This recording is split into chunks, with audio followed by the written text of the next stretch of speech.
And we are live. Good evening, folks. Welcome to Friday Night Tech Talk. I'm Mobile Geezer, and if you're watching me on YouTube, you already know that. But you can I'm simulcast at the same time. You can watch me on Facebook, either on Mobile Geezer or on George Hayes. So we simulcast from all three every Friday night. And very blessed to be here today because we have maybe 4 or 5 inches of snow here in Chattanooga, and we don't get snow more than about once every 3 or 4 years. So it's an event for us. So, and I'm broadcasting from my man cave, but of course, is at Eleanor's house, and we're up on a high ridge, so getting up to these hills in the snow wasn't so easy. Actually, for me, getting up the hill was easy. When I came up here this morning, uh, there were 4 or 5 people down by the main road to the development right at the entrance, and they could not get up the hill. There's maybe 6 cars there. I have a Mini Countryman, which has all-wheel drive. So I just drove straight up the hill, no problem. And that was the first time I actually tested my all-wheel drive on a really steep hill in the snow. Not an issue at all. So anyway, I'm grateful to be here, and glad you guys are here. Brian was here a half an hour ago. Always glad to have you here. And Eleanor is here also, 2 of my most faithful subscribers. Every week depend on you guys. So if you're new here, we go over some stories from the tech world every week. We check stories from last Friday to this Friday. I usually find a few articles that I think might be interesting to us, or if there's a big event during the week, I tell you about that. Now, of course, the only big event, well, 2 big events actually this week. We had the CES this week, and I was at CES, 7 years ago and 6 years ago out in Vegas. So it's always the first week of January. I think it just finished up. Well, I think in this case, it started the second week. I think it just finished up yesterday. So we'll go over that. But the big thing this week was the OnePlus event, debuting the OnePlus 13. And I've got a little something, even though I made a video about it earlier in the week, I've got a little something to show you about the cameras.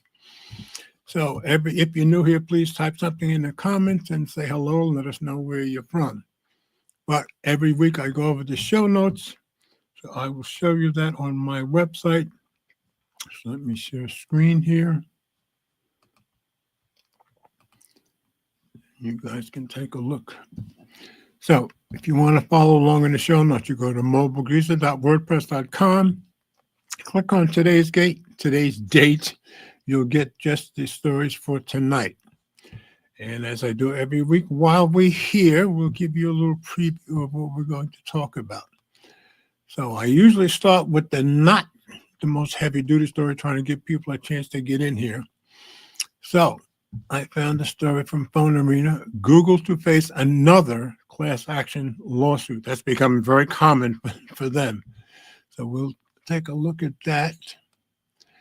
And then the second story, I said, well, even though I gave you guys a video this week about the OnePlus 13 event, I found a good story on Android Central, and Nick Sutras is very impressed with the cameras. So I thought I'd let you guys know about that. And yes, for anybody who didn't see my other video, I did order mine. It's on the way, and it was shipped today. So next week, or the week after. I'm not sure which one it's going to be, but anyway, it's on the way, and I'm very excited for it. As those of you who watch regularly know, I've been very excited about it. So,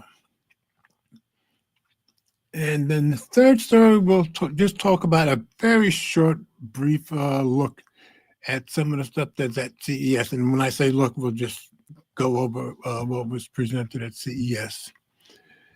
And then TikTok was supposed to have a hearing today. So Project Liberty bids for TikTok to make it an American company. So they made that bid, I believe, yesterday. So we'll go take a look at that from CNBC.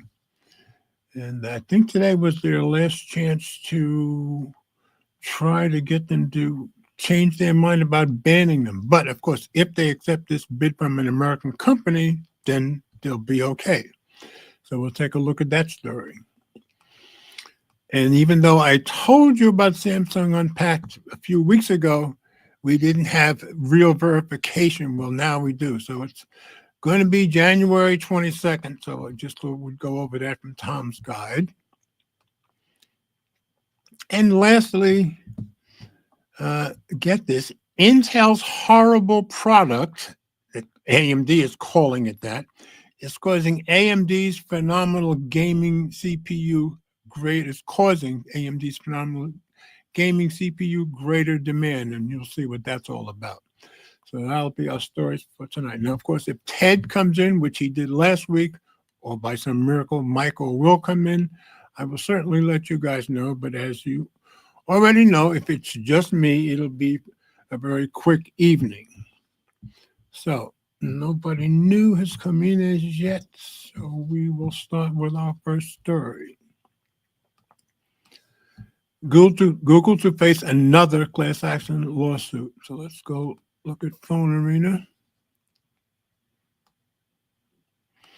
Google's privacy practices under fire again as class action moves forward. And this was published yesterday, written by Sveta Ermankova, who writes a lot of their stories at Phone Arena. Let's drop into Reader View and get rid of these ads. Google, or more specifically, its parent company, Alphabet, is no stranger to lawsuits. There's an understatement, especially those involving accusations of monopolistic practices in search and advertising or privacy violations. Now it seems the tech giant is facing yet another class action related to mobile phone privacy.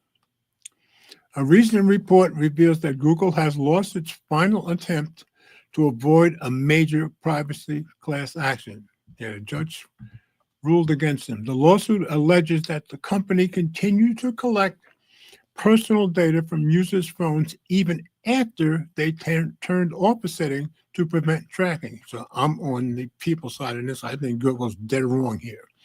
This sets the stage for a potential trial in August, so it'll be a while. Chief Judge Richard Seaborg of the federal court in San Francisco has ruled that Google will have to face a federal jury. The judge rejected the company's defense, which argued that users are aware that disable a tracking switch doesn't stop data collection and that Google's basic record-keeping practices harms no one. And I disagree with what Google said. I don't think users are aware, and you'll see that as we go down. So I agree with the judge here. Seaborg, writing for the U.S. District Court for the Northern District of California, stated that while Google provides users with long and detailed privacy policy disclosures, it doesn't mean they have consented to the tracking. Yeah, my guess is they have no clue whether they consented or not. From the perspective of a reasonable user, it is unclear plaintiffs were consenting to the data collection at issue.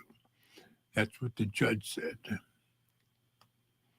He highlighted internal discussions at Google indicating the company purposefully kept things fuzzy about the difference between data gathered inside a Google account and outside of it, fearing the full story might unsettle users. So I gather they had some discussion about that inside Google, and the judge was privy to what was said. In response, Google spokesperson Jose Castaneda, I didn't ask you for anything, Google. Thank you very much.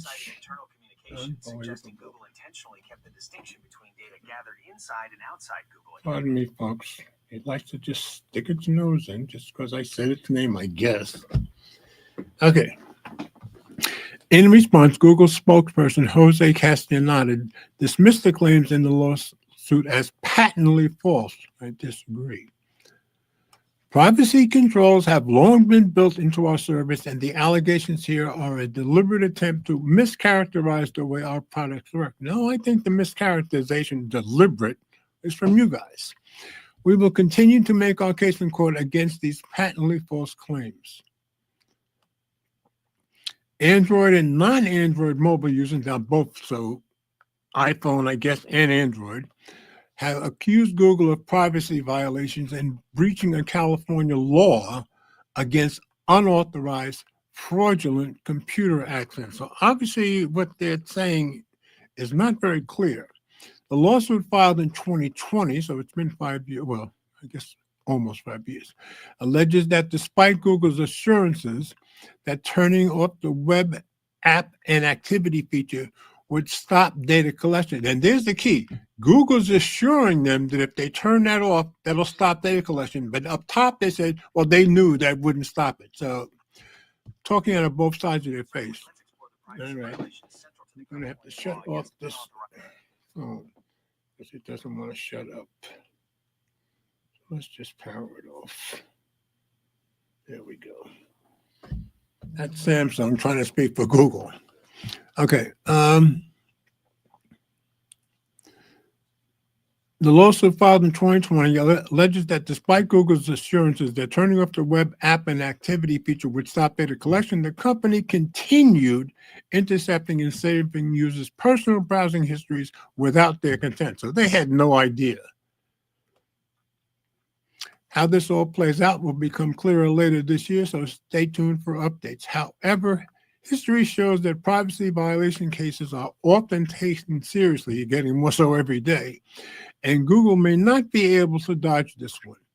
Just recently, for instance, Apple agreed to pay $95 million to settle a 5-year-old lawsuit, and we reported on that, where I think the most you'll get per device is $20, that accused the company of using its digital assistant Siri to spy on customers using iPhones and other Apple devices. Apple, however, maintains that Siri data was never sold. I don't know if you believe that, but you know what I think. So, interesting story. Nothing new there about another class action lawsuit, but they tried to duck it and the judge wouldn't let them, and I agree with the judge. So, and here's Annette. Glad to have you here, Annette. Got 3 of our most faithful subscribers right here. She said hello, everyone. Brian says hello. Okay. So on to our second story. And like I said, my video this week about the OnePlus 13 event, where I ordered mine as soon as it was done. You may not have seen it, but I did find this one from Android Central. And I just said one of a growing number of plaudits for the OnePlus 13 camera. And I found a couple of videos and reviews that weren't as crazy about the camera, but it seems like a lot of people are. So let's go take a listen. And this one was written by Nick Sutrick, and he's one of their really, really good editors and been there for a long time, so he knows what he's talking about. So he says, and this was written 2 days ago, OnePlus pulled off a miracle with the OnePlus 13 camera. And I said, Nick Sutrick, our OnePlus 13 camera review proves that OnePlus put in the work to make the best new smartphone camera. I'm going to drop into review, but we may have to be popping in and out of it to see all the photos that he's posted in this article. So, whenever a brand talks about reinventing itself or any kind of similar language, I usually roll my eyes and move on. Such claims are usually overhyped, but in the case of the OnePlus 13, OnePlus has truly reinvented the camera experience on its latest flagship phone and crafted one of the best smartphone cameras ever created. At the center of it all is a new back-end algorithm OnePlus plainly calls dual exposure, and I've seen it in action in some reviews, and I think it's great, where each frame is composed of 2 instantaneous captures, one long exposure and one short. The combination results in photos that have punchy contrast, incredibly moving object clarity, an extremely wide dynamic range when called for. Yeah, I mean, if you're taking pictures of athletes or moving people in any way, kids, this is going to really make you happy. On top of that, OnePlus is using two brand new Sony LYT sensors, helping deliver the best image quality possible on its main and telephoto sensors. This, combined with a tweaked camera UI and improved AI-powered software stack, allows incredible clarity up to 30 times zoom, as well as impressive tricks like 4K 60 frames per second Dolby Vision capture on all four cameras, and everybody likes that.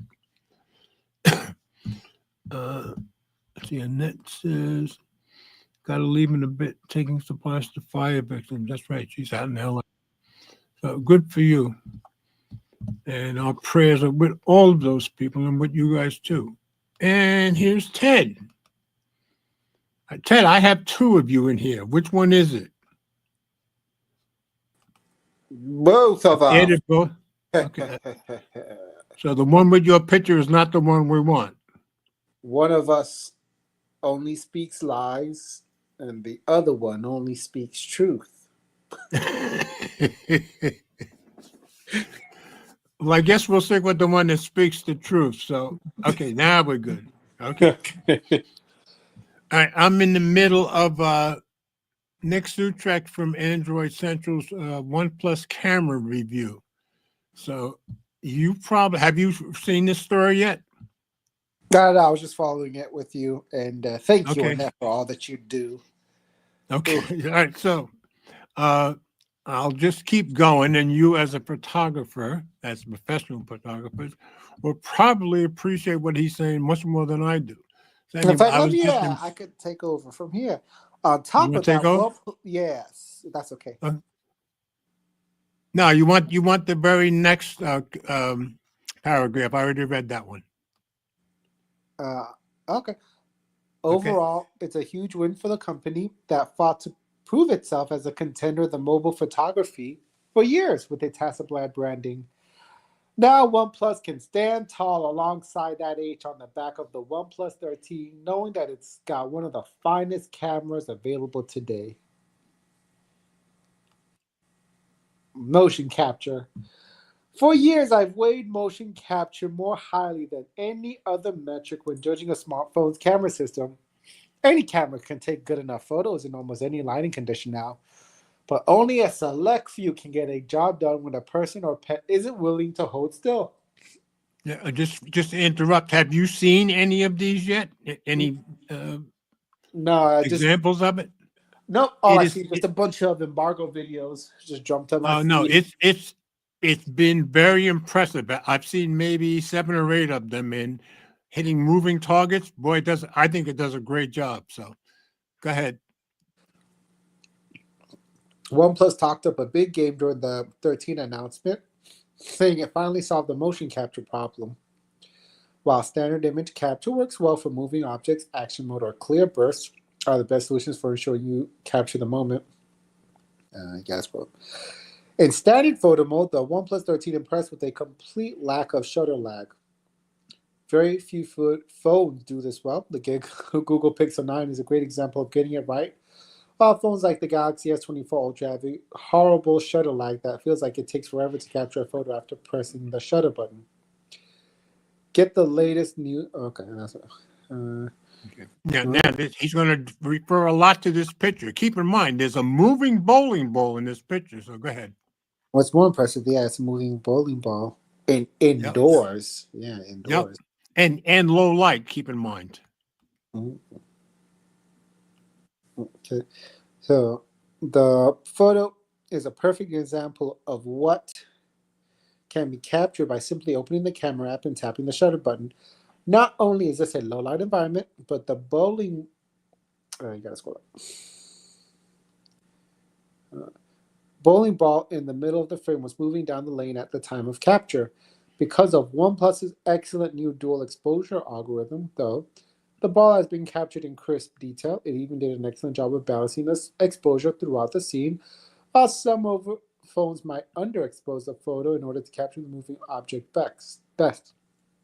The improvement over the OnePlus's 12's camera can be seen at times like these, as that bowling ball would be blurrier when captured on last year's OnePlus flagship. The difference I agree, because I have the OnePlus 12 also. This difference even occurs during the day, as you can see the two images of a moving carousel in the right below. I mean, should it be so hard to capture moving subjects outside in daylight? Most phones have a hard time with them. And you can see the OnePlus 13 one is much clearer.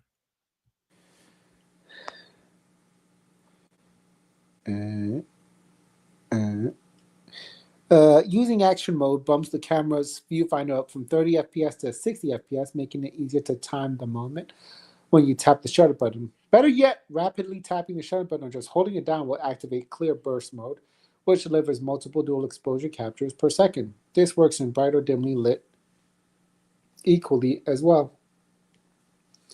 Dimly lit or dim light as well. Now I should add, I've seen in a couple other videos, that means you're holding the button down and it's taking those frames like that. So you maybe you're getting 20, maybe you're getting 50. Keep in mind, if you have backup to Google, all of those are going up there. So that's something to keep in mind.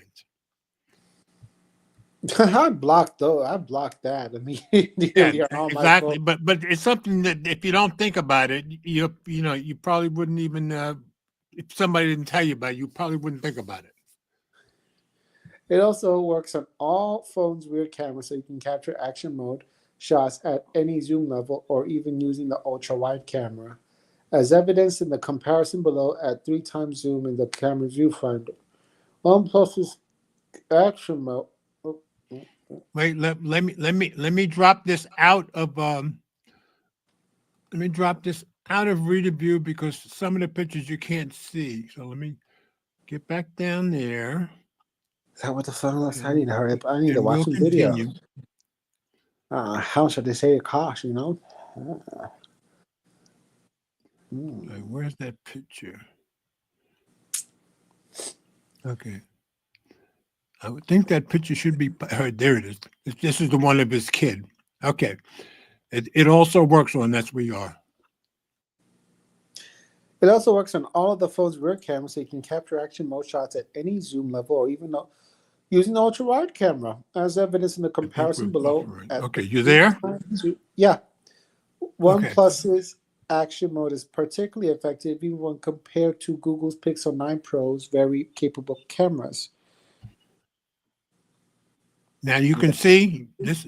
I can show you this back and forth on the OnePlus 13 3x zoom action mode, and there's the Pixel 9 Pro 3x zoom. So you can see big difference there. Yeah. You're not impressed? I think it's impressive. You don't? It's impressive, but I'm trying to see which one I would prefer though. Like if I'm trying to show action in motion, I would want the but Pixel 9 but look, you can't really see his hand. Look, you can't see his fingers at all here. Yeah, that shows motion, that shows action, that shows what is happening. Yeah, but I want to see what's there, not just a blur. I still you want to see the fingers. Like sometimes you want motion blur. Sometimes you want motion blur. Not in that one. That would look, to me, that looks terrible. Mm-hmm. But I guess with you're the pro here, not me. So with the OnePlus, I guess with the OnePlus though, at least you have the option, because you can always you can tell the camera to go slower, but you can't always tell the camera to go faster, which is what the OnePlus I can pull off. Yeah, exactly. The OnePlus 13 nailed the exposure and color temperature of the scene. Okay.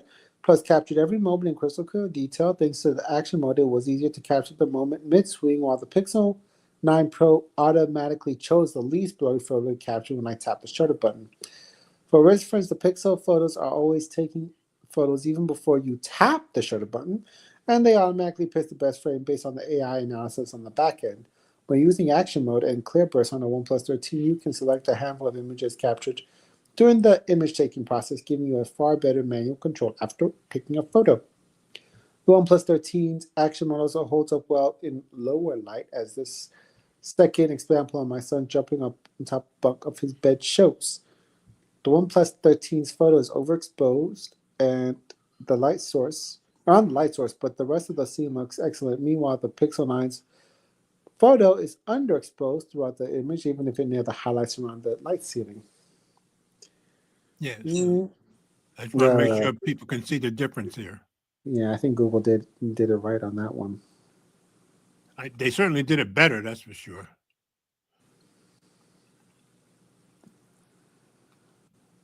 Hold on, let me see the feet. Oh, okay. You want to see the feet? Okay. Yeah, socks, and then the Pixel 9. See, again, the socks. Now, for me, the socks and the bottom of the pants are too blurry for me. They're Now, of both course, the blurry. pants are blurry. The pants are blurry in both of them, but the socks are much clearer, I think, in the OnePlus 13. Yeah. But I'm probably just showing my prejudice. Who knows? Okay, and it's scrolling down. What was I going to say? OnePlus 13 not only uses a huge new Sony LYT 650 megapixels 1/1.935 inches sensor, but it packs the sensor behind a new triple prism lens that's 24% flatter and 30% lighter than the one on the OnePlus 12. Like a lot of companies, OnePlus is baking AI right into the photo capture, ensuring that the 3x lens performs a lot better than it might seem at first sight.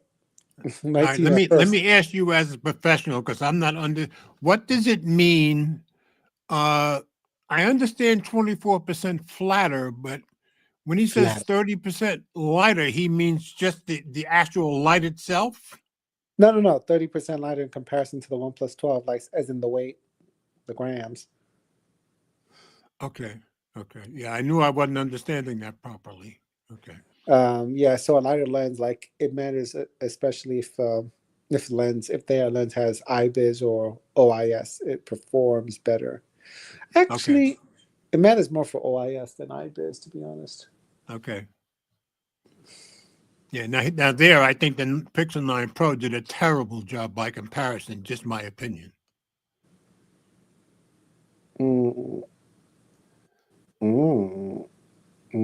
Yeah. I do prefer the OnePlus 9 here. Okay. OnePlus 9 is way more, although the OnePlus 13 is just more contrastier, but still, Exactly. it's a better call though. This one. OnePlus 13 shots are almost always higher contrast than the shots from the competing Android phones, giving them a distinct look. Many of the phone's photos look best on the phone's display because of the enhanced HDR, was presented by the Pro XDR capture, which is enabled by default. Exporting photos or editing them, though, removes this Pro XDR layer, making them slightly lower quality than the original photo. This is similar to how HDR photos captured on the phone will often look better than after it's posted on social media or other platforms. This is a OnePlus fault, but it can affect the end result. I don't know. At night, the extra contrast and punching up the OnePlus 13 photos really shine. This 20 times zoom photo comparison with the Galaxy 24 Ultra shows off particularly well, as OnePlus 13 colors look richer and more accurate than the washed out tones of the Galaxy S24 Ultra. The OnePlus 13 also nails the exposure, giving the scene more moodiness and keeping the lights from being blown out. Yeah, they do that. So let me go back and forth, make sure they can see everything here. So there's the S24 Ultra 20 times, and there's the OnePlus 13 at 20 times. Again, I love the OnePlus 13 much more. Yeah, but now, I don't like what the S24 is much wider too. True, but the OnePlus 13, like I don't like what it did with the leaves. Okay. Like, I can tell that's just leaves. That's not a part of the mural, but right. On the OnePlus but still, 13, it's good to have a professional like you rather than just me. So I'm glad about that. Your eyes are good seeing it too. I mean, on the OnePlus, it looks like the leaves are part of the mural, or is it?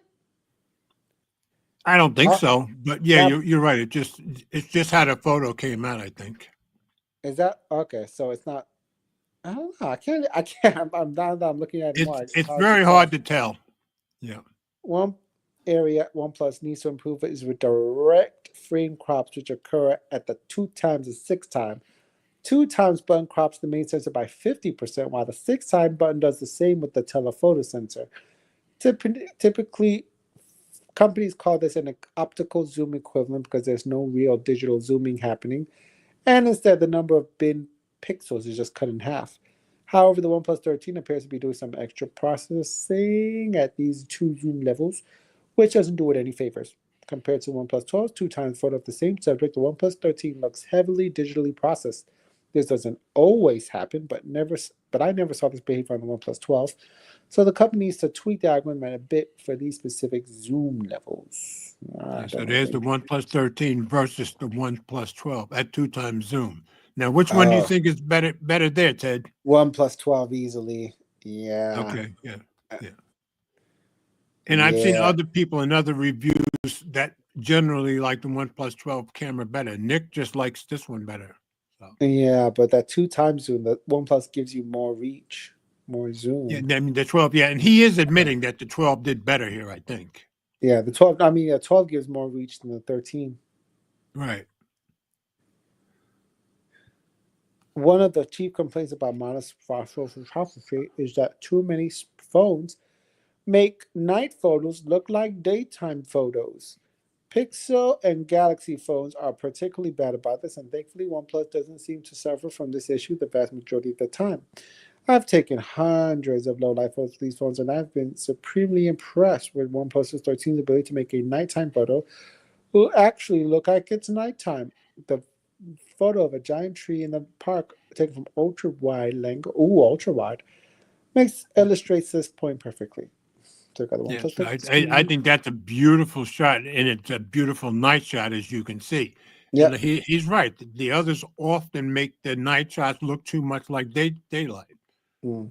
I don't see. I don't think the 9 Pro makes it look like daylight, but it just makes it look brighter all around. Yeah, yeah, and I agree, but it's just too bright, I think. Anyway, you get a much better look at it, and the 13 showing that it's a night shot, and you can see very clearly that it's not too much brightening, at least to me. Mm-hmm.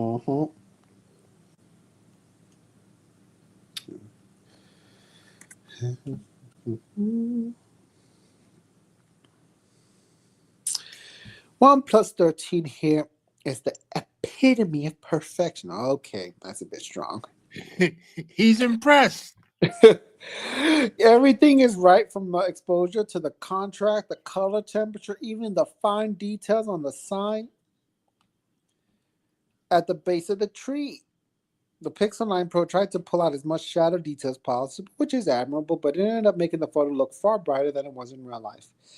Since nighttime photography typically ends up requiring longer exposures, the OnePlus 13 new dual exposure algorithm helps the phone capture anything that might be moving during that long exposure. This shot of the moonlight reflecting the open ocean, taken from the side of a cruise ship, is perfectly illustrates that. Now you know that OnePlus took them all on a cruise, right? No, I didn't. Must be nice. I Yeah, wish I got the taken on a cruise. week before last, they took all the big shot guys to Miami and took them on a 4-day cruise and gave them the phone. Ugh, I wish it was me. You know, that's gonna be my goal. Exactly. I want Yeah. that's my goal. Let them take me out for The a one trip. who made a good video, including talking about the cruise, was Michael Fisher. He did a great video. As he always does. He works best when he's not at home. Yeah, he did a great one on this one. Brian says, Ted, is the OnePlus 13 camera better than the Pixel 9 series? I guess he wants you to judge overall. You want to wait till the end, or you want to tell him? I mean, so far it's looking good. Yeah, it's actually the stills have been better than the one Pixel 9 Pro. All right, there you go, Brian. Now, of course, I'm very prejudiced because I got the phone on the way. So listen to Ted. But I will say though, right here, I do prefer the Pixel 9 Pro's Moonlight shot. And you know what? When I first read the article, I kind of preferred that one too. I mean, these three are close, but obviously the Pixel 9 Pro and the OnePlus 13 are the better. I think the S24 is terrible by comparison. Yeah, it's terrible. Yeah. Yeah, it's obviously not a competition. Yep. You should be at the Notice How, right? Yep, notice how the waves are super crisp and detailed on the 13, while the 9 Pro and the 24's Ultra shots double imaging exhibits double imaging or blurriness.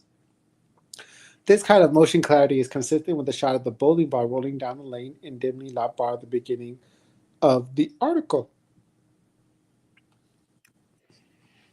Let's see. Okay, OnePlus is now giving he's got Samsung. selfies. Now he's got selfies of himself coming up. So go ahead.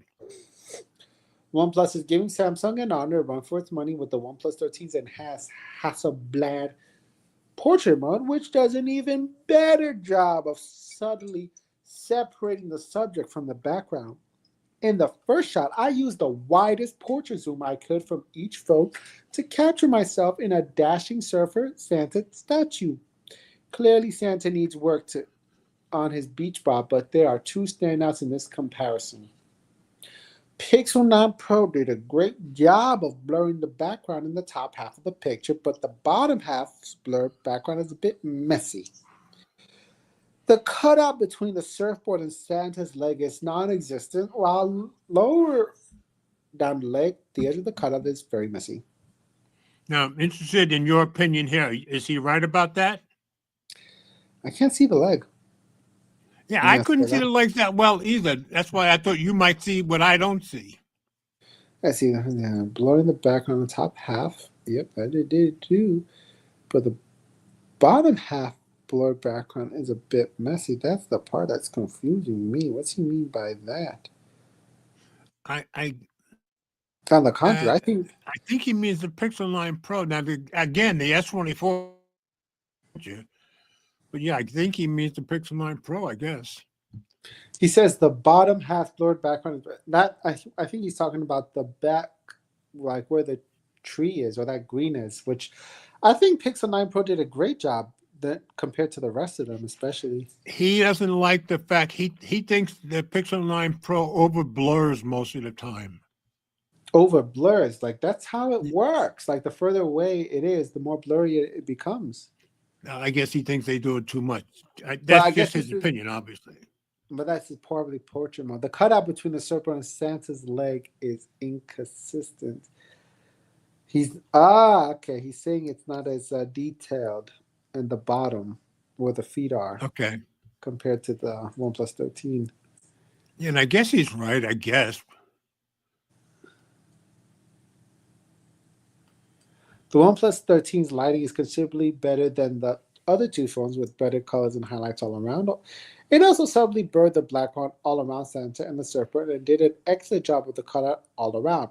The blur depth is configurable in the viewfinder, but this is the default setting. The one issue with this shot is the surfboard pattern, which lacks detail compared to the other two phones. I don't see that.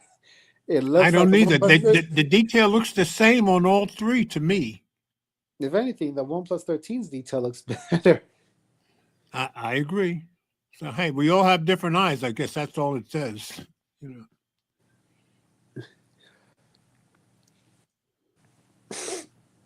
The Galaxy S24 Ultra shot is the most detailed, but it's also the darkest and has no portrait mode blurring at all. It also exhibits some nasty sensor noise that Samsung's algorithm tried to clean up by my face in particular looks extremely digital processed. Samsung's front-facing camera fared much better in the same scenario when I took a selfie in front of the giant Christmas tree right near the Santa. While I like how the OnePlus 13's photo came out, the pungent contrast from the Galaxy S24 Ultra photos looks better to me. What do you think? OnePlus 13, good. That kind of, yeah, I'm liking the Galaxy S24 front facing, Okay, but I'm kind of liking it too. But I'm but thinking it's probably because it looks closer because it seems more cropped to me. yeah, it's more cropped. It doesn't have a wide field of view as the OnePlus 13, which could be Exactly. annoying. But it did handle Yeah. the, but it's actually more contrastier than the 13, and Okay. it does have a depth. It seems like it has a depth of field, which I like. You're right. Yeah, and the contrast. Yeah, I see. You're right. Yeah, you're right there too. Okay. The next shot on the sunny beach uses the portrait mode from the front-facing camera on the OnePlus 13 and Galaxy S24 Ultra and Pixel 9 Pro. Galaxy S24 Ultra shot is consistently darker than the other two phones in portrait mode and isn't nearly as wide as what's offered by OnePlus or Google. The portrait cutout is extremely nice, however. It's something Samsung has done consistently, excellently for over the year. Yeah, it's true. Google's Pixel's portrait cutout looks weird. Google's okay. Well, they're all different. They're all a different depth also. But in this one, when I saw this, I kind of like all three, even though they look different. You know. Yeah, but Google's Pixel 9 Pro makes it look like it's almost like a zoom background. Yeah, and he said that somewhere in here, I Oh, he did? think. Photo looks crisp, but a close inspection as the cutout shows the usual errors Google Portrait Maze always exhibits. I also think Pixel blurred the background far too much against something it always does that made the photo look fake. Yep. I agree. I So he's concur. kind of agreeing with you. You know. Yep. It's like a zoom background. Yep. For the first time in history, I feel confident carrying around a OnePlus phone for use as my main camera while I've used the OnePlus 12 as my main throughout most of 2024. I almost always carried another phone along with me, so I'd have the best camera and my favorite phone with me at all times. This year, things are different. The OnePlus 13's camera is magnificent, and then aside of a few situations, it meets or beats the competition and gives me the photo I was hoping for. Amazingly enough, this even includes a capturing motion, something OnePlus and Samsung have historically been the weakest at. It feels like a miracle that OnePlus would finally get its act together. I mean, they've been making good camera phones since the Well, yeah, but a ever. lot of people have been knocking them until now. In some of the reviews I'm seeing, a lot of people are saying this is the best camera phone they've ever made. It feels like a miracle that OnePlus would finally get its act together and craft a world-class camera, considering this is the fifth generation Hasselblad branded camera. A combination of new sensors and a new backend processing algorithm have worked some serious magic, and I'm happy to say that OnePlus is now my favorite mobile camera. Yeah. Now you should know. Let me get out of here. You should know that I did see one video of a guy who I'd never seen before. He seemed to know what he was talking about, but he liked the OnePlus 12 camera better than the OnePlus 13. He's the only one I've seen that felt that way. Now, I remember I said I was going to trade in my OnePlus 12. I did not. Mm-hmm. So I traded in my OnePlus 30, Nord N30. So when my 13 shows up, I will be doing camera comparisons with the OnePlus 12. Mm-hmm. How much you got for that traded for the Nord? Oh, well, keep in mind, this is their cheap phone, and it was last year's Nord N30. So I got $140 for it. Okay. All right. Okay. So now I'm glad I kept it. All right. So next one up is me. Go back to sharing screen. I did I picked a very slight article on CES because I didn't think everybody here would want all the details. There's tons and tons of videos from CES, as always, of course. But I found this one on Yahoo Finance, so I'll read this one. But The three biggest, huh? Will you keep after you compare the 13 and the 12? Will you keep both of them still? Right. Just sell one of them. Well, Yes. actually, you don't sell phones, right? So At least I mean, I may trade the 12 in later on or next year, but yeah, for now I'll be keeping them both. okay. All right, next story. The three biggest takeaways from CES 2025. And this was from Yahoo Finance, and it came out yesterday, I believe. Yeah, yesterday, by Daniel Howley, technology editor. I'm surprised that Yahoo Finance has a technology editor, but the story had what I wanted to say. So let me use this one rather than something very long. I'm going to drop it into read to you. The Consumer Electronics Show in Las Vegas is coming to a close, but the year's biggest tech event has brought us a number of intriguing new offerings that are sure to dominate the industry in the months ahead. The video kicked things off with a keynote by CEO Jensen Huang, while Delta took over the famed Las Vegas Sphere to debut new partnerships. Yeah, they got a brand new partnership with YouTube and technologies for passengers. So you'll be able to pull YouTube up right on your Delta flights.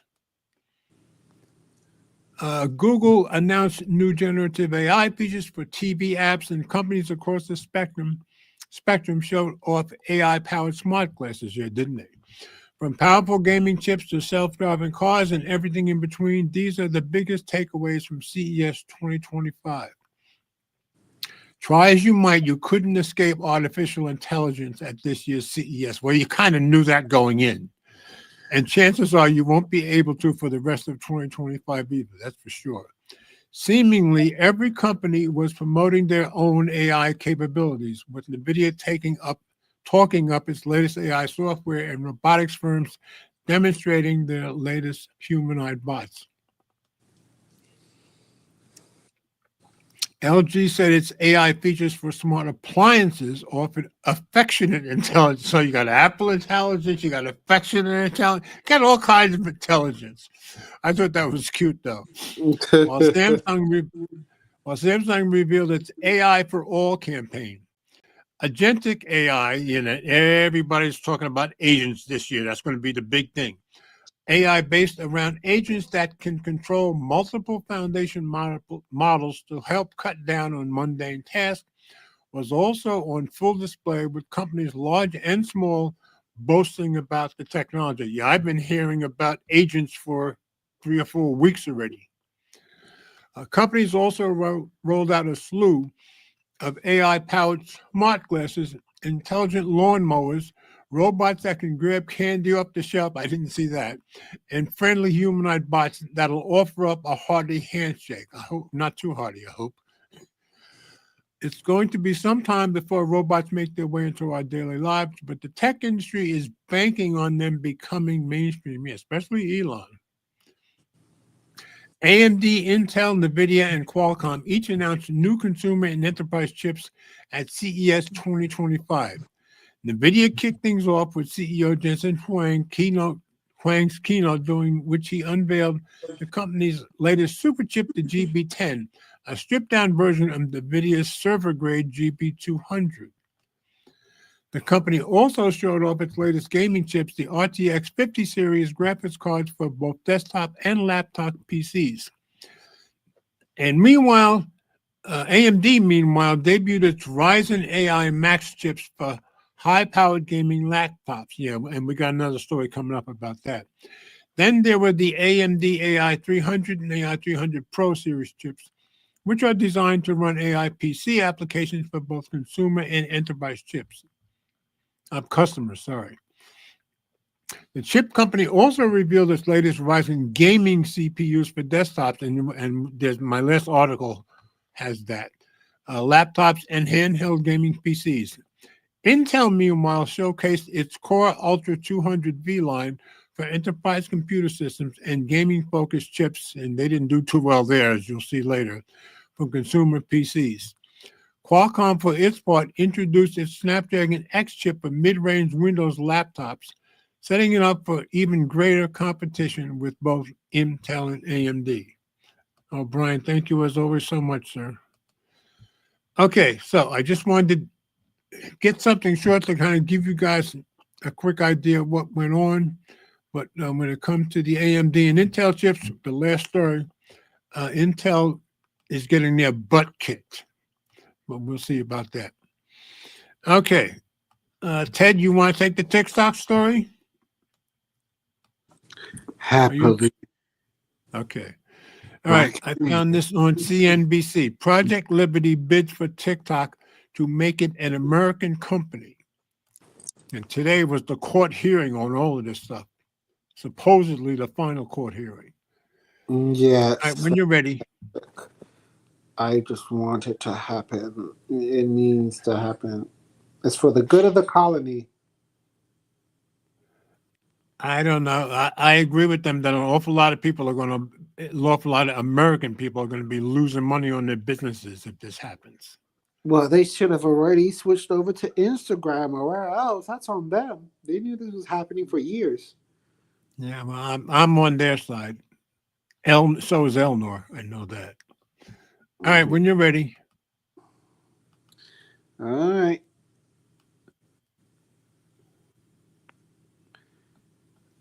Okay.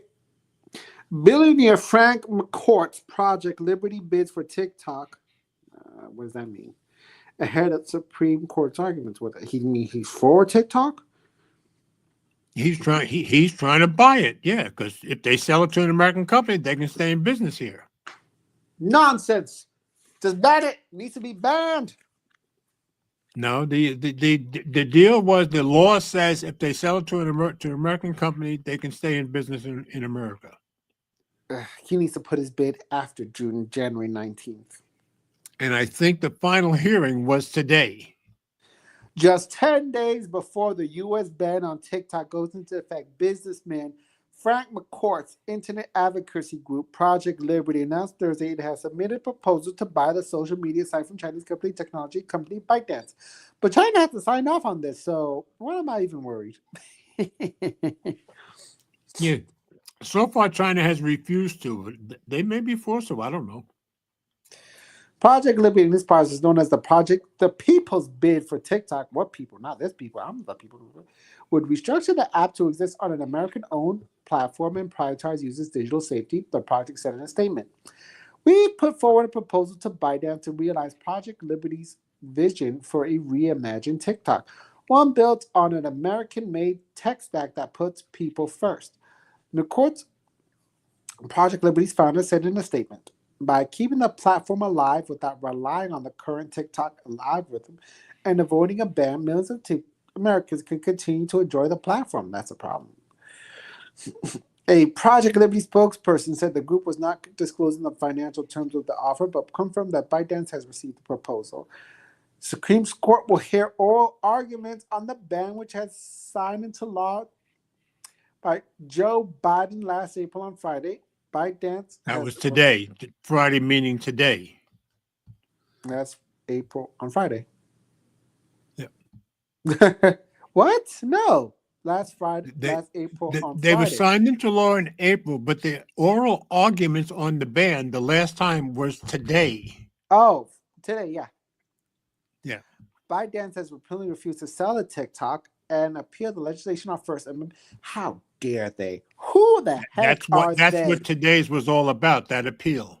An immigrant company can come in here claiming First Amendment rights. They're not a citizen. You're talking about Eleanor's favorite app, you know. She can pick up a book once it's banned, and then be the ebook app, Kindle. She can get reacquainted with that Kindle app. How's she doing, by the way? She feeling better? She's just starting to feel better today. Tell her I wish her. Even though we're in the middle of the worst snowstorm we've seen in about 5 years. Mm-hmm. Tell her a faster recovery can happen if she doesn't use that TikTok app.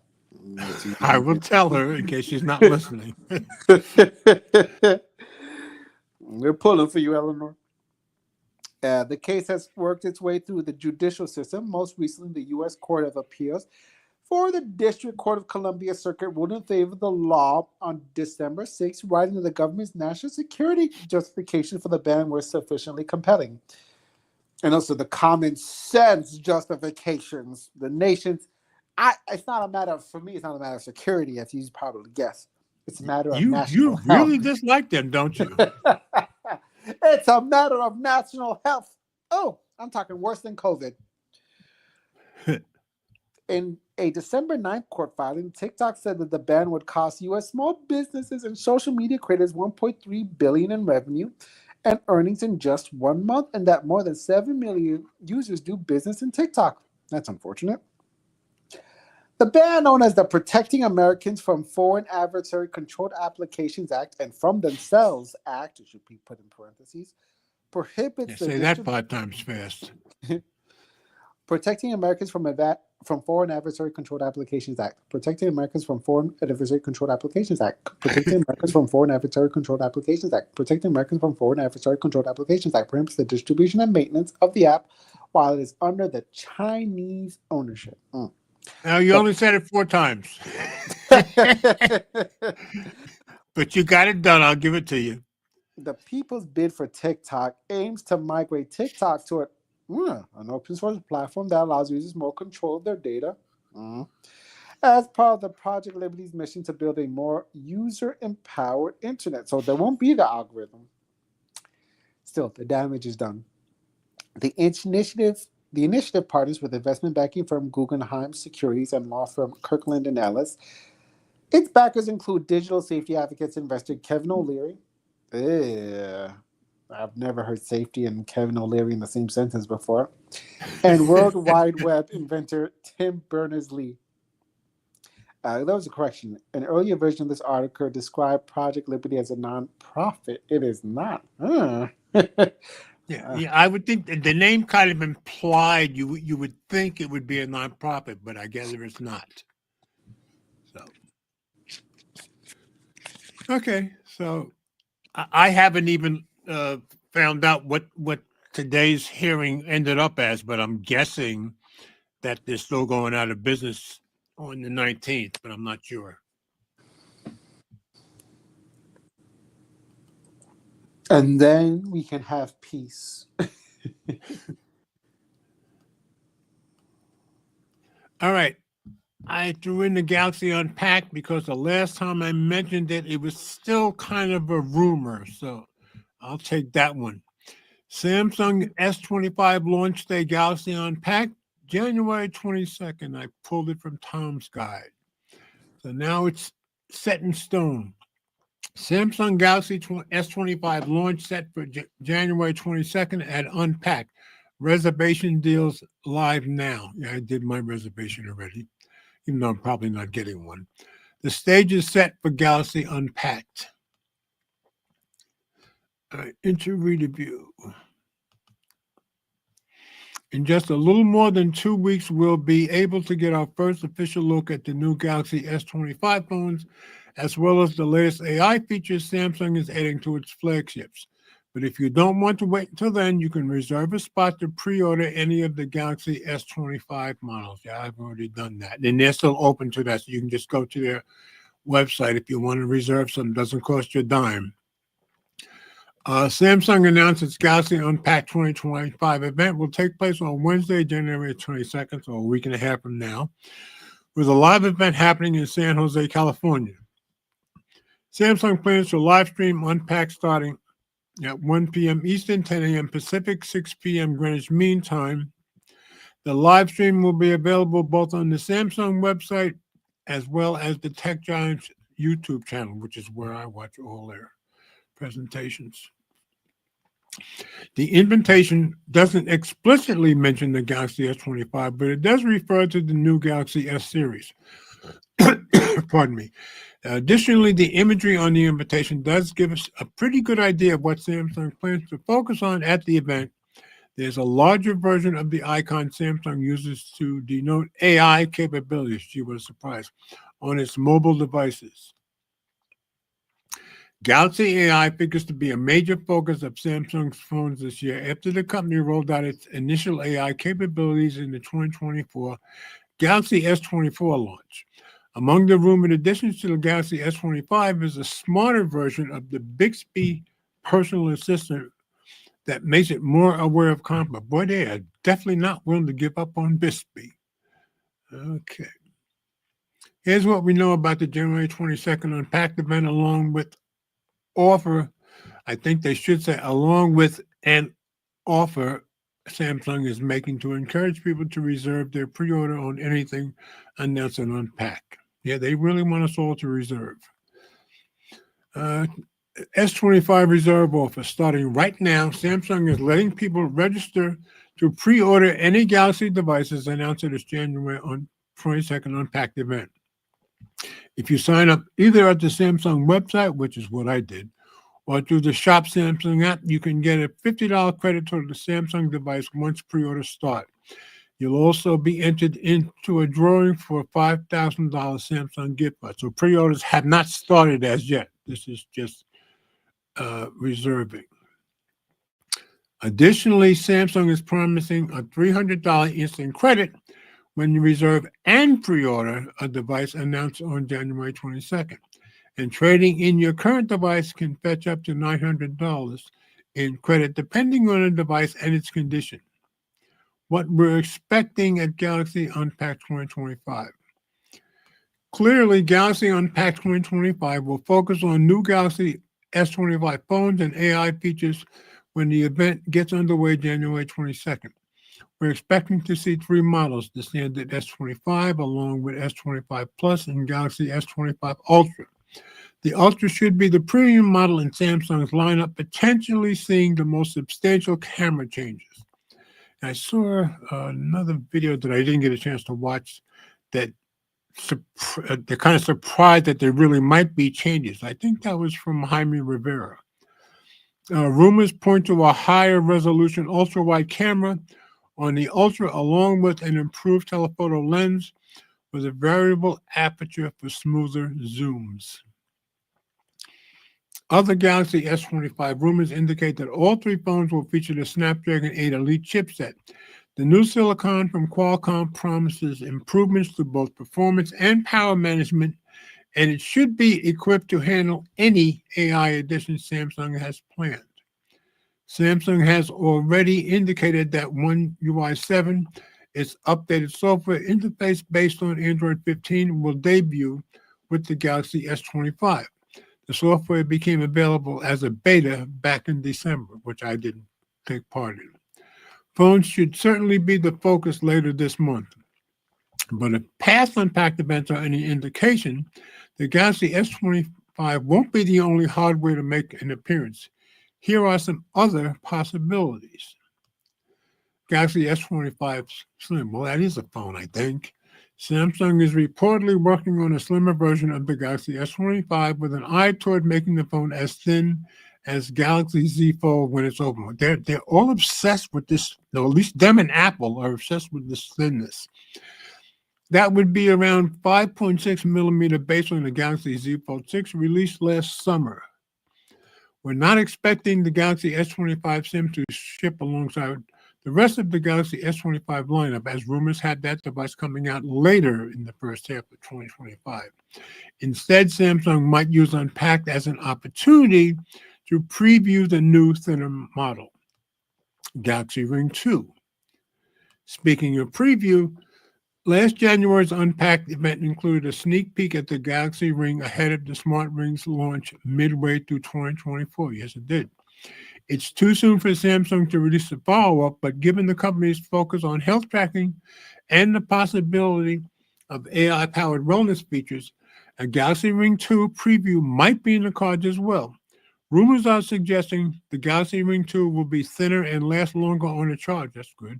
Regarding any new health monitoring capabilities. Project Muhan headset. This I hadn't even heard of. Samsung ended 2024 by announcing plans to release a mixed reality headset this year. Codenamed Project Muhan, that's Infinity in Korean. The headset results from a joint effort between Samsung, Qualcomm, and Android. So you got Google in here, Qualcomm in here, and Samsung. It will run on a newly unveiled Android XR platform, developer headsets, and smart glasses. Apart from the codename, platform, and 2025 launch window, we don't know a lot about Samsung's headset. It's powered by Snapdragon XR Plus Generation 2 Silicon with support for up to 4.3K resolution in each eye. That sounds pretty good. And actually announcing Project Muhan, Samsung promised state-of-the-art displays, pass-through capabilities, and natural multimodal input. I hope it's not $3,500. We're almost certain that the headset figures into Samsung's Galaxy Unpacked plans, though it's unclear if we'll just be treated to a preview with the promise of a future release or a full launch date. We should find out in 2 weeks' time. So there's our little preview of what we know is coming in a week and a half. Let's see. Brian said, introducing the S25 Ultra, the same great phone as the S24 Ultra, the same great phone as the 23 Ultra. Yeah, I had the 23 Ultra for a while, but I didn't get the 24. I'm probably not going to get that. I'm still carrying around, get this, I'm still carrying around my S21 Ultra. But I'll get rid of it one of these days. That's a good one, Brian. Okay. Ted, you still with us? Yep. Okay. All right. Now, I found this, I thought was a nice story. You want to do the story about what I call the lease program for Samsung phones? All right, let's go. All right. This was on Phone Arena. Okay. I'm dropping into Reader View, and whenever you're ready. Samsung confirms its rental program for Galaxy phones arrives next month, February, by Cosmin Vasil. Samsung has been investing heavily in AI in the last couple of years, just like industry giants, many of them. However, the South Korean company plans to start monetizing many of its AI-related features. Okay, this story was not starting how it was going to go. I thought it was going to be about hardware, about software. Wow. Of the AI features that it now offers for free to all customers using its devices. Earlier this week, Samsung announced that it will soon add Galaxy smartphones and tablets to its AI Subscription Club program. Samsung debuted the subscription service for its home appliances in South Korea last year and seems to have been pleasantly surprised by its success. After a few weeks of introductions, subscriptions for the service reached nearly 30% of all sales Samsung stores in South Korea. These positive results encourage Samsung to include Galaxy phones and smartphones in its AI Subscription Club starting next month, despite its name. The AI Subscription Club doesn't really refer to the AI features that many of the Samsung products offer these days. Instead, it's a direct reference to the fact that the AI Subscription Club only offers access to devices with AI-powered features. Samsung's electronics vice chairman Han Jong-hee confirmed with this week's at CES 2025 that his company will apply the subscription service to Galaxy smartphones starting next month.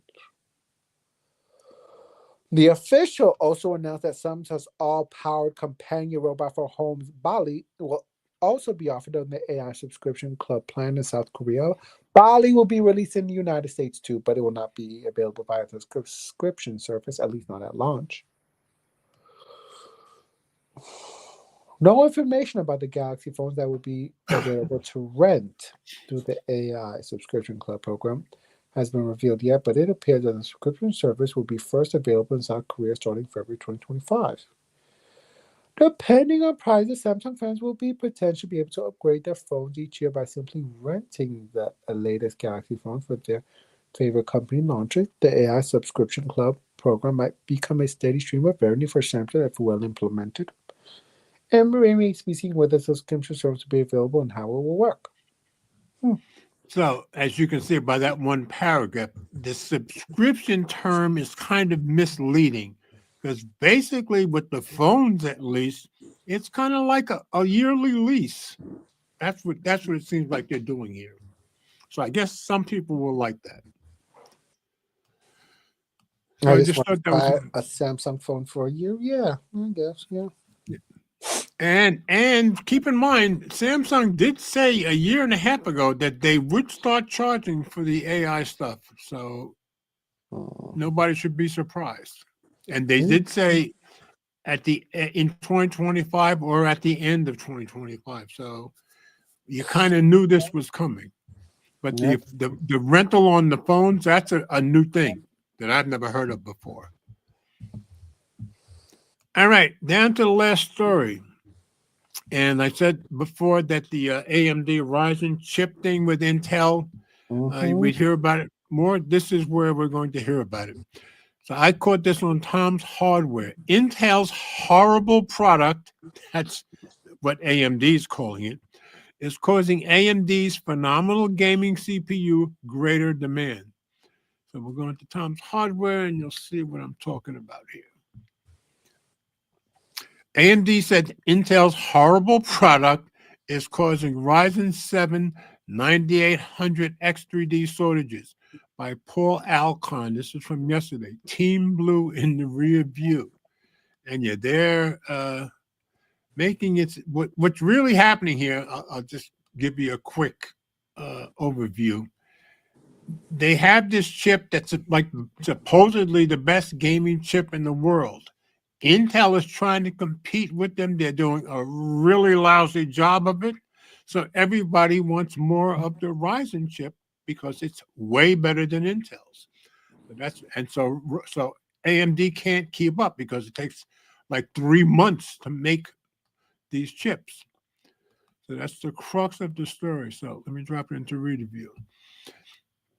At a small roundtable session with AMD executives at CES 2025 in Las Vegas, we asked the company for details about continuing of its flagship gaming optimized Ryzen 7 9800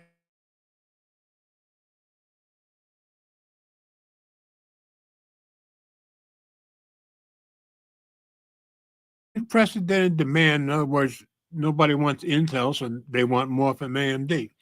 And noted that Intel's horrible product, also known as Arrow Lake, has led to wildly increased demand that has pushed far beyond initial projections. In a separate roundtable, I also had the chance to ask Intel about its plans to fire back at AMD's dominating 3D VCATS processors. And as we go down, you'll kind of see that Intel is kind of admitting that theirs is a piece of crap by comparison. We knew we built a great part. This is an executive from AMD talking. We didn't know the competitor, Intel, had built a horrible one, quipped AMD executive Frank Azor. So the demand has been a little higher than we forecasted. It's no secret that Intel's Arrow Lake delivered underwhelming gaming performance at launch, and they knew it. Although the company has promised a fix. Yeah, when you have to promise a fix right after you launch something, you know it's bad. They promised a fix for the issue. We recently tested the full and complete patch on multiple systems. We found the patch does nothing to help, at least on 2 motherboards, and that the newer Windows revision required for the fix has benefited competing processors more. So their fix is just as bad as the original, thus making Intel's Arrow Lake competitive positioning even worse than at launch. And that's why AMD is running shortages, because everybody wants them. We'll publish that testing soon.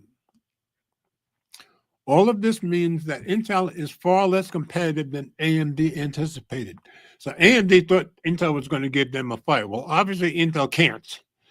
That's exacerbated the longer than normal lead time for building an X3D processor.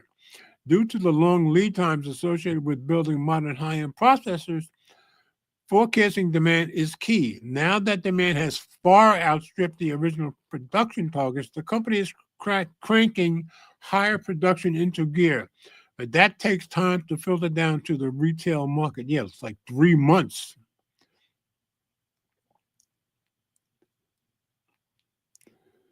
We have been ramping on manufacturing capacity or the monthly quarterly output of X3D parts, period, and that's 7,000 series as well as 900 X3D. 9,000 X3D, said AMD executive David McAfee. It's crazy how much we have increased over what we were planning. I would say the demand we've seen for the 9800 X3D and the 7800 X3D has been unprecedented. So the demand has been higher than ever. Building a traditional semiconductor, here's where we find out this is a long process. It's basically a 12 to 13 weeks from when you start a wafer to when you get a product out the other end of the machine. That's a long process. McAfee explained. The 3D VCAT stacking process adds time to that, and so it's longer than a quarter horizon, so it's longer than 3 months, to really ramp output of those products.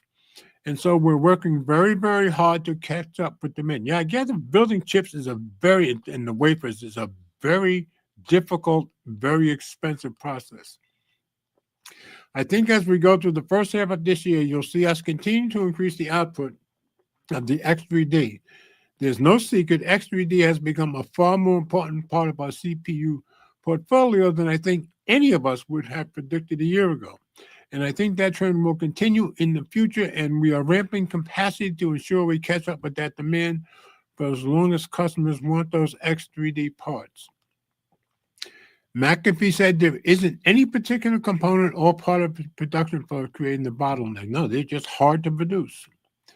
It's the problem that you've got that lead time to build individually the CCD wafer, the catch wafer, and then the stacking there. They've got to be put together. Then the stacking process that follows that, which adds a considerable amount of time. It's a non-trivial timeline when you're talking about building X3D products. McAfee also said 99X0 X3D products won't help spread that demand as customers choose the 8-core X3D parts 10 to 1 over the higher core count X3D models. If I look historically at our 7000 X3D products, the 70800 X3D was dramatically the highest volume part in that product stack. I think that for those 12 and 16 core parts, there are certain types of customers that buy those. But I think the reality is if you are truly a creator, you probably still buy the 9950X. The X3D doesn't add much at all for creator workload. No, this is for companies that make big gaming systems.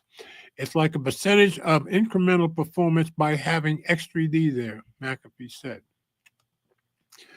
My belief is in the 9000 series, those higher core count products, there'll be some demand there, but it'll still be 10 to 1 or more on the 8-core X3D parts because they're just such a great gaming part for a pure gamer. There's nothing else like it. Well, obviously not. So now it's a waiting game. AMD has ramped up production, but it will take some time for the flood of shiny new 9800 X3D chips to come to market. So you'll be seeing them by the end of spring or early summer. By the time more units arrive, we'll likely see the new 9950 X3D and 9900 X3D landing on shelves as well. As for Intel, it has been entirely incapable of answering AMD's 3D VCAT technology, so they're getting killed. And for an extended period of time, I spoke with Intel about its plans at a separate roundtable. AMD has been executing with its Stack 3D VCAT X3D processors for 3 generations now. They're integrating it into more and more products, bringing it into mobile. And we expect that trend to continue. Intel has really not responded to that at all, at least in any way that we can see from the outside looking in. That's effectively ceding that high margin premium tier gaming segment to AMD. Yeah, they're just winning, period. Whenever they choose to deploy that technology. What are you considering as a response to this, I asked. Our goal is that leadership product in every segment, and I'm not going to talk about unannounced products. In other words, they can't keep up, replied Intel's Jim Johnson, corporate VP and GM of client engineering. I'm going to be surprised if Intel goes out of business at some point. With no official word on faster tech from Intel and no indications through leaks or other industry chatter that Intel has a new competing tech in the works, AMD will certainly continue to dominate the global gaming CPU market in 2025. But now it's AMD's gaming world, and Intel is just living in it. Yeah, I wonder for how much longer. Feel bad for Intel, but they've been, getting beat up because of their own ineptitude, I guess, for a couple of years in a number of different ways. So I think they need to get their act together soon, or they'll be out of business. That's my guess, even though they've been around since, the 60s or 70s, I guess. Here. That's right. Mm-hmm.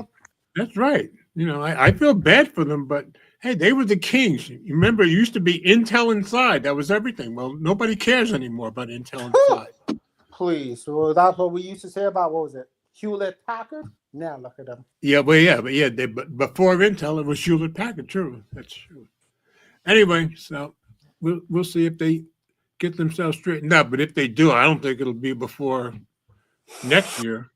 That's my guess. They're gone.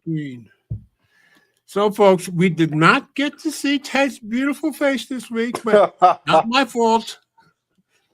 You got his voice, which is better in comparison. But as always, we're very glad he's here, and he always is very much to the show. So, anything new and exciting with you this week? This week? Well, 4-day weekend, thanks to the loss of Jimmy. Great man that he was, kind man that he was. And also this storm. We're also getting this storm too. Although are you getting it too? Yeah. So you already have it, or still on its way? Yeah, we have it. We had it since yesterday, but all I've seen is rain. It snowed for a little bit, maybe 4 inches at most, and then just rain. Well, you're much further south than us. And when I got up this morning to go to work, I left the house at like 6:30. The flurries were just barely starting. Everything was still dry. Within an hour, all the roads were covered already.